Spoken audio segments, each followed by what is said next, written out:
Hi, welcome to Spectral Evidence. Today we have Northeast Paranormal. Thanks, guys, for coming by. I'm going to have you introduce yourselves because I have no idea. I'm Maureen. I'm Mark. I'm Julie. Lance. So, when did you guys get started? The actual Northeast Paranormal Associates started back in 2006, and it's been going pretty strong ever since. But it's gone through some changes, so we're more the newer crowd. But actually, Lance and Julie have been in quite a while with the group. So, what got you involved in the paranormal? Mine was actually marketing. Mine was a little bit different. Oh, so you're in it for the money. Next. Mine was stupidity. I actually went on one of her little marketing schemes, and So you just do what you're told. Next. I had a really creepy experience. Well, that's what I want to hear about. And it was so creepy that it just sort of has been my driving force my entire life. It was bizarre. You want me to tell you about it? Oh, yeah, let's hear it. Great. I was 11, and I was at my Nana's house, and I was sleeping overnight there. And my grandfather had died not too long before that. And it was, like 9 o'clock at night, and the house was pretty dark, and Nana's sitting there crocheting away, and all of a sudden, for no particular reason, the shades on the windows started to go up. One in the parlor, then the one in the living room, then the one in the living room, and then the next one, and they were all right next to each other, and I just kind of went like this. And as I sat there terrified, my Nana did not skip a beat and went, "Albert, you stop that," and kept right on crocheting like it was no big deal. So later on in life, I found out that she had been having visitations from him, and so it was nothing for her. But for me and my 11-year-old mind, it was a pretty scary event. So just having something like that happen, you're just constantly looking for, well, okay, now there's something else going on out there that I don't really understand. And you get kind of insatiable about it. Mm-hmm. Yeah, pretty much. 10 years old, I think I grew up in a haunted house, so started seeing some, what's that show, In Search of with Leonard Nimoy, and got my first cassette tape recorder and a Polaroid camera, and that was my first ghost hunt at about the age of 10 in an abandoned kitchen. So I've been at it ever since. Very nice. So you guys are pretty active right now, I hear. You guys have a lot of, you have a full plate ahead of you. definitely. The month of October is crazy. Maureen's awesome. She keeps us very busy. Well, it's marketing. It's all about the money. There's no money involved, though. You're right, Believe me, we know that.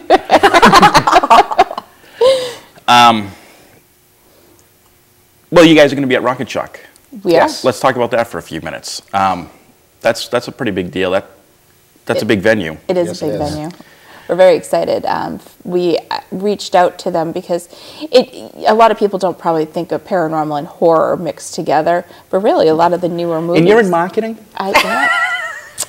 I think paranormal and horror go Well, together like that too. I see. I don't on one point of it, but in the now because of how much TV's really blown out with Right. the ghost hunters. She's not a horror person. Ask her who Rob Zombie is. I have no I grew clue. up on his music. I've seen his movies. She had no clue. So it She's our was, marketing agent.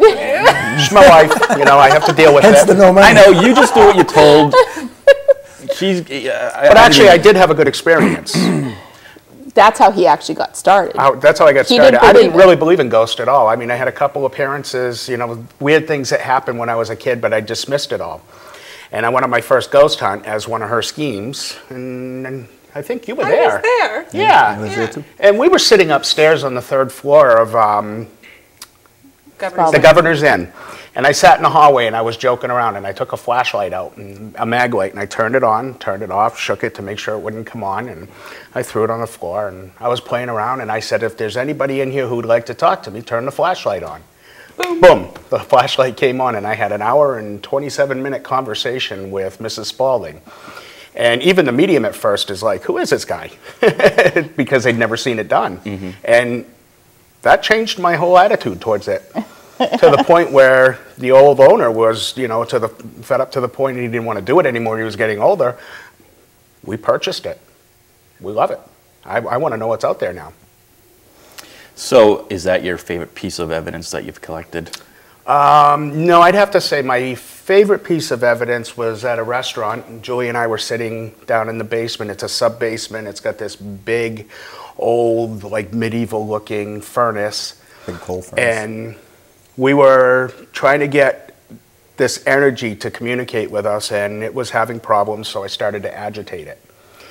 And I kept saying, you can touch me, you know, you can contact me through the flashlight. Oh, you're a chicken, you don't want to do it. And I got slapped in the shoulder. And when I jumped, Julie said, what's the matter? I said, I just got smacked. She said, I thought I heard something, and she she has an EVP that she rewound, and we could hear something growling at us as I got slapped. I think that's my favorite. I'll never forget that night, because I really wanted to bolt out of that cellar. I really did. My favorite piece of evidence is also from the same place, Yep. in a different night. I worked this place 20 years ago, which is how we got in there, because I knew that it was crazy haunted. So 20 years later, I'm in a ghost hunting group. I go, dude, I think this place is haunted. And they're going, you think so? We know so. Come here and talk to us. So I did. When I had worked there 20 years previous, I had a boss who lived upstairs in an apartment, and he died on the premises. So we were downstairs, and we were making some contact with the K2, and they said, yeah, this is the gentleman's name. And we were going back and forth having a conversation, and one of my coworkers says, well, do you remember Julie? You used to work with her. And we have a very, very clear EVP that says, how have you been, in a male's voice. And that's definitely my favorite, because it was just a personal event with someone that I had known so many years before. Mm-hmm. It was pretty cool. See, that's why that place has got so much energy, because if I died at my job, I would be so mad and so angry. Out of all the places you could die, you know, that's not the place to go. How about you? Oh, I'm sorry. I've actually got two favorite pieces of evidence, both from the same place on my DVR system. So I got one, you can see the IR light, someone walking by the camera, and obviously there's no one there. And then the other one is the DVR camera on the third floor of this building. You can see it get knocked around. I mean, the thing was like duct taped down, almost welded to this plastic tub. And you can see it get knocked around and then just get tossed. And it's like not just falling straight down, it's like tossed, and it's 6 feet on the other side of the room. With nobody else up there but us. And well, if you look at it on the big screen on the computer, you can see like an orb fly in this open door across the room, right at the camera, and then the camera starts getting bounced around, gets knocked this way, gets knocked that way, gets knocked this way, and then just flung off to the side. It's pretty cool. So. And what's your favorite part of marketing scheme that you've come up with? My favorite part of marketing scheme? Yeah, you know, they have their you're the marketer. Yeah, but she's got a much better story than yeah, marketing. All right, what do you got? You got to hear this. Yeah, what do you got? First time we ever First time I went out. She's the official team runner. Yes, I am, unfortunately. We were in Kingston at a location, and I had no previous history. I was learning the Paranormal one-on-one show, because it's always huge to let people know really what paranormal hunting is, because they have this big notion of what you see on TV is really how it plays out. So they did the whole show for me. It was just really just a few of us in there, some of the team members and myself. And I was sitting in the front pew. And they go, lights out. I'm like, okay, this should be fun. But the last thing the person said was, so I'm just sitting there. Don't run. They just said, don't run's first rule, because if you go out, of course, you could get injured or you're by yourself. So I'm sitting there, and I started hearing sloshing, like something really wet. It was weird, and I'm like, okay, that's just odd. So I'm just sitting there, and I start getting closer and closer. I'm scooching down further and further in the pew, and then all of a sudden behind me, it was like this big, disgusting sound, and it touched me. I bolted. I didn't even know I could run that fast. all you see is Maureen going, whoa, right down the aisle. They throw the lights on, come back, come back. I can remember another one when we were doing a preliminary investigation. We have a big event coming up in Newmarket, and we were investigating one of their buildings, and we were down in the sub-basement, and it has these two big furnaces that look like something out of a Freddy Krueger movie. And we're standing in the corner, and the medium and Maureen are standing on the other side, and I had some really good activity. I had a lot of flashlight contact. The K2 meters were going off, and you could hear knocking behind them, and at one point they thought they got touched. And when I hit the flashlight on the two of them, they were hugging each other, screaming. And this is a medium and a ghost investigator hugging each other, screaming. Well, because upstairs on the third floor, we started seeing a green mist appear. And she was going, we always bring a medium with us. She's fabulous because it's a great tool too to see if something, is not so friendly before we really start going. So we're sitting there, it was just me and her, and we start seeing this green mist appear, and she's going, I'm not feeling so swelled. I'm like, if the medium's not doing well, I'm out of here. Because it's that whole instinct of like, no. And a lot of paranormal teams don't have mediums. The benefit to having a medium is when we go in, we look at what we're doing. We don't let her go with one specific team. She sort of floats. We'll go in and get the information out of a room. Like we can start asking questions to find out if it's a child, an adult, a little girl, a little boy, and then without saying anything to her, she can come in and just say, I feel an energy, there's an energy of a little girl, and you look at her and say, well, that's exactly who we've been talking to. Mm-hmm. And she can verify what we're getting for information. It's really amazing. Yeah.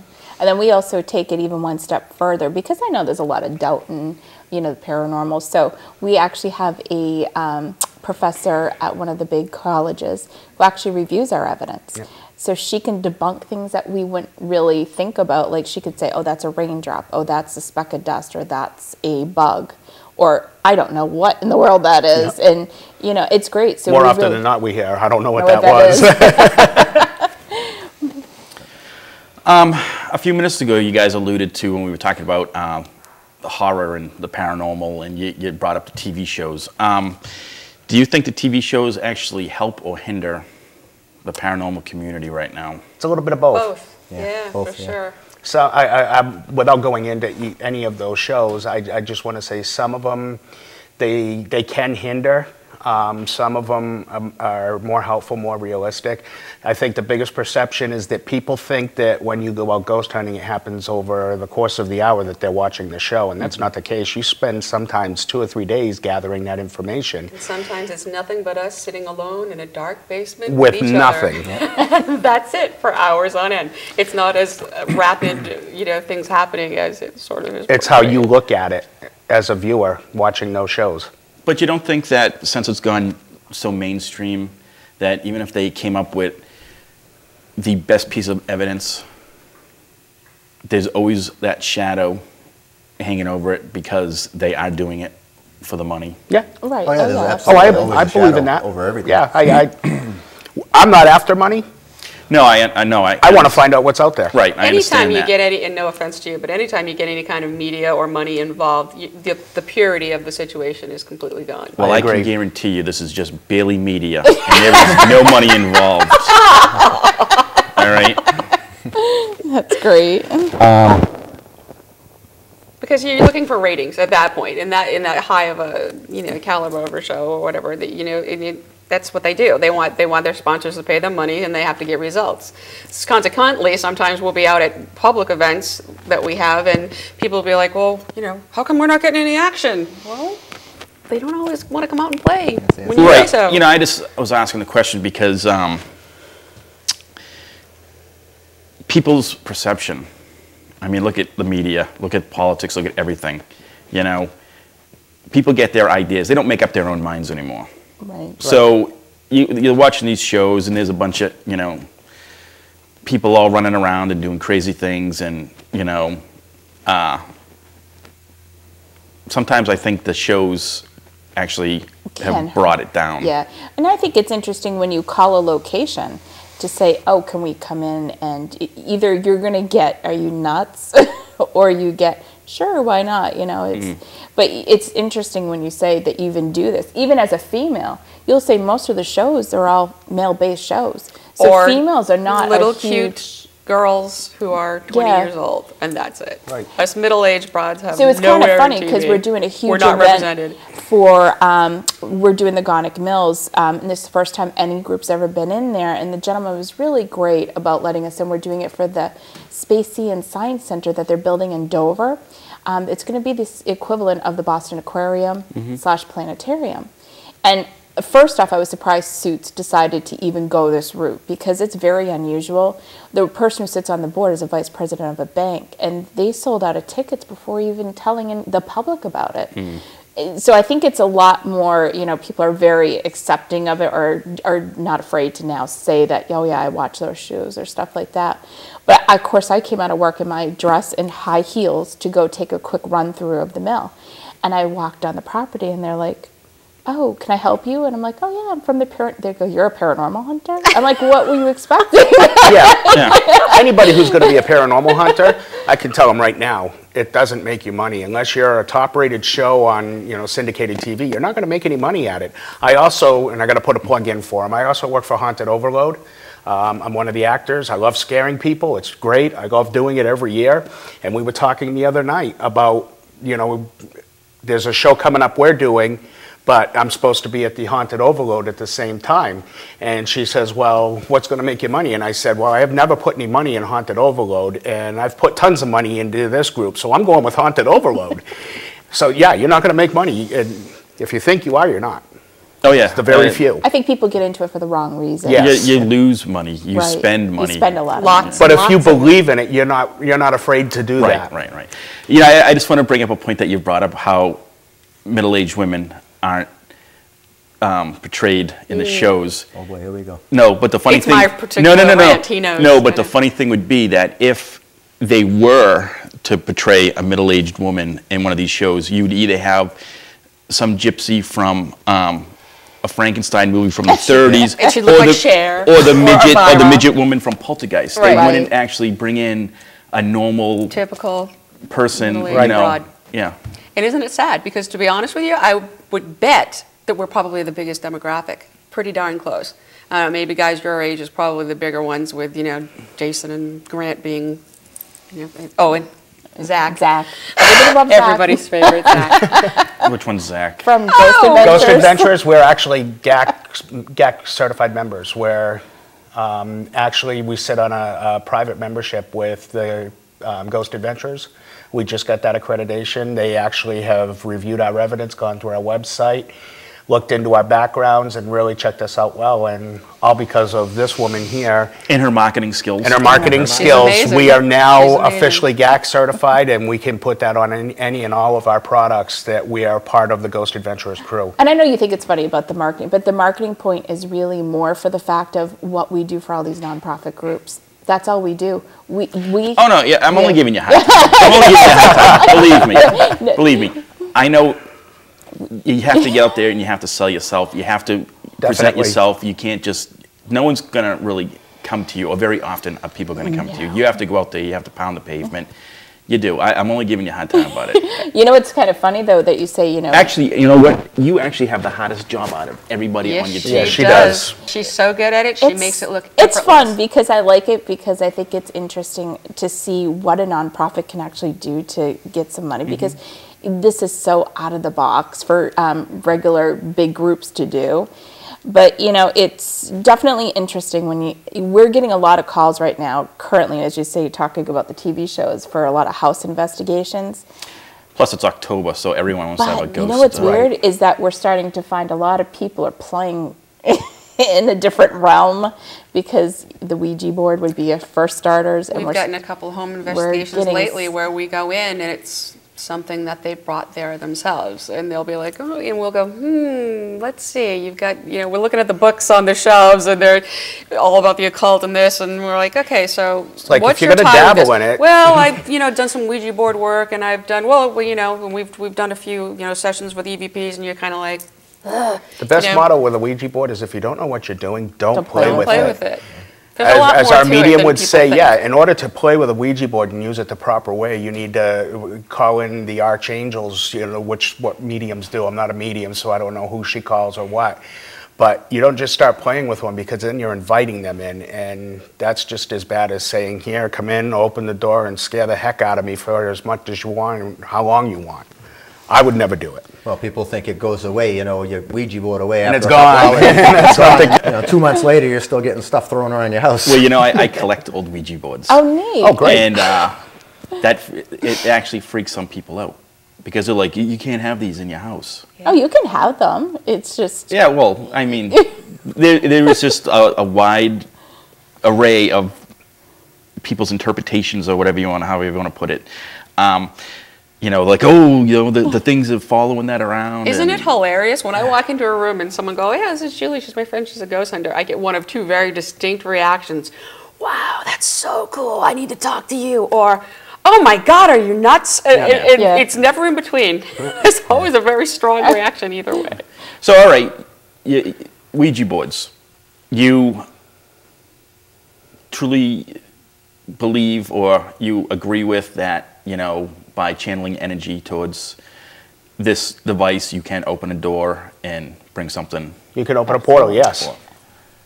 You know, it's like anything else. Know what you're doing before you go doing it. I mean, you hear people say, oh, not anybody can just, well, you know, go buy a K2. But you can. Anybody can go buy a K2. Anybody can go sit in a cemetery.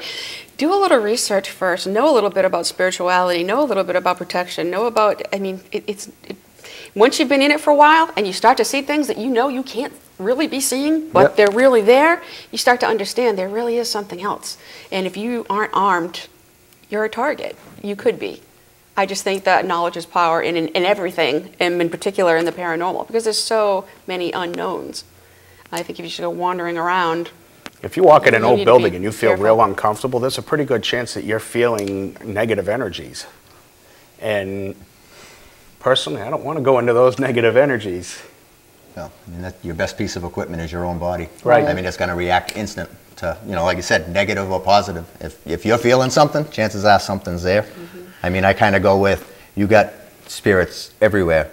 So if, you know, like you buy a K2 meter because you're watching ghost shows or you have Ouija boards, as soon as you start getting their attention, I mean, that's what you're going to attract. So, well, really, to be a ghost hunter, you don't need all the fancy bells and whistles. All you need is flashlight. A flashlight, that's what I use. Recorder.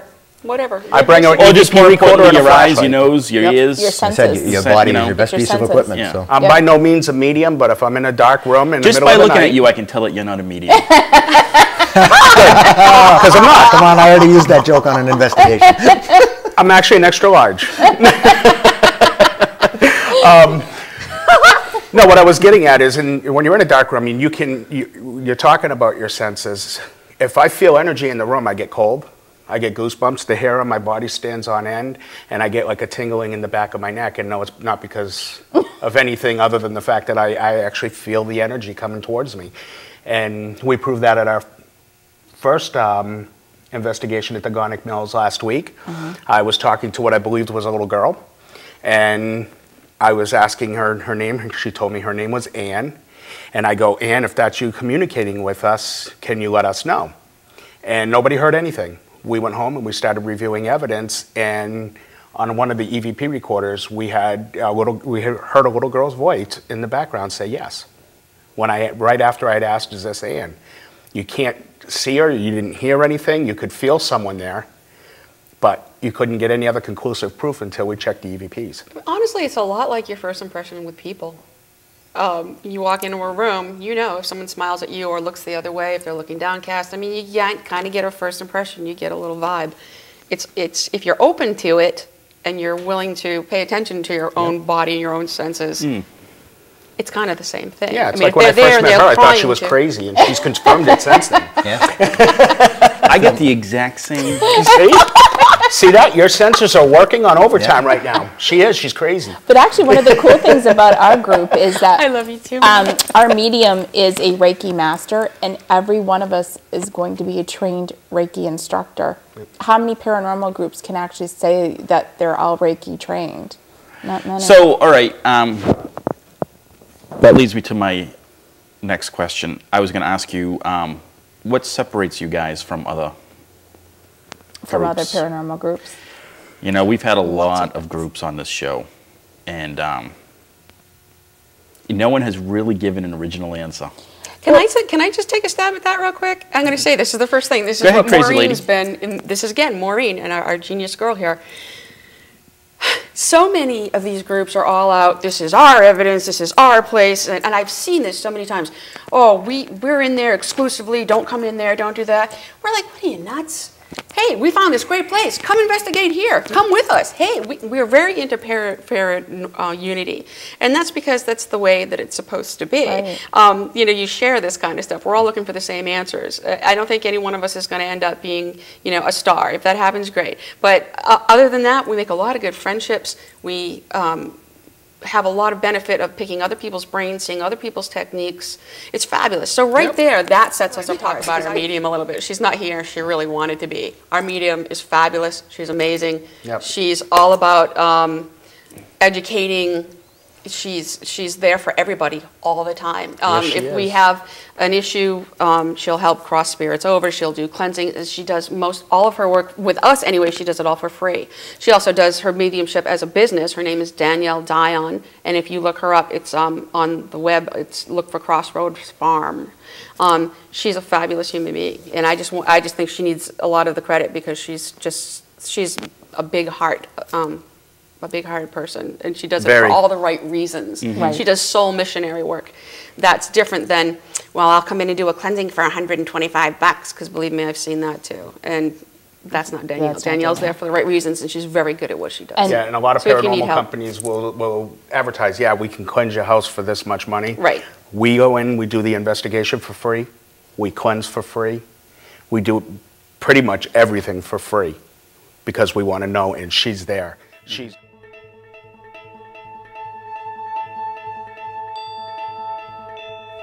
Well, I want to thank you guys for coming on. Is there anything else before we close? Well, I got to give my new favorite quote that I just read somewhere, and I wish I could give the guy credit. Go ahead. Is it, if your mind is like a parachute, it only works when it's open.